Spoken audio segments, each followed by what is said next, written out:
Section 38 बात करता है कंसोलिडेशन ऑफ क्लेम्स की।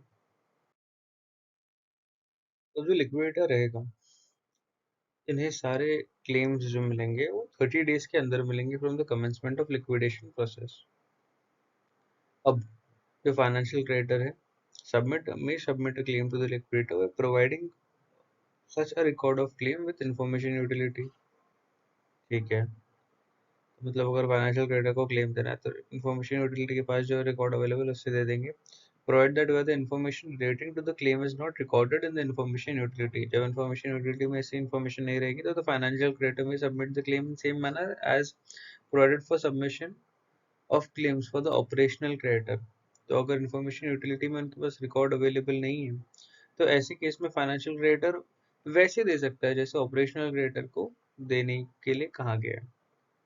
अब ऑपरेशनल क्रेडिटर कैसे देखा, तो ऑपरेशनल क्रेडिटर में submit the claim to the liquidator in form C and E भी हो सकता है डिपेंडिंग अपॉन आप कौन से टाइप के ऑपरेशनल क्रेडिटर हो, and in such manner and along with supporting documents required to prove the claim as may be specified by the board.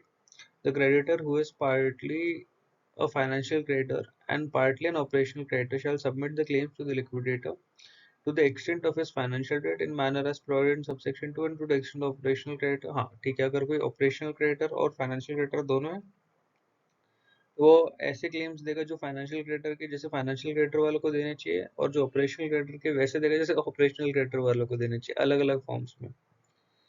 The creditor में विड्रॉ और very his claims under section with in 14 days of its submission. तो मतलब ये चीज हमको दो चीजें timelines में यहाँ पे ध्यान में आई है कि 30 डेज के अंदर लिक्विडेशन कमेंसमेंट के 30 डेज के अंदर आपको सारे क्लेम्स मिल जाने चाहिए, और अगर क्लेम्स को मॉडिफाई करना है या उनमें या विड्रॉ करना है तो ऐसे केस के लिए आपको 30 डेज प्लस 14 डेज मिल जाता है। तो this is your time line. तो इतना याद रहेगा।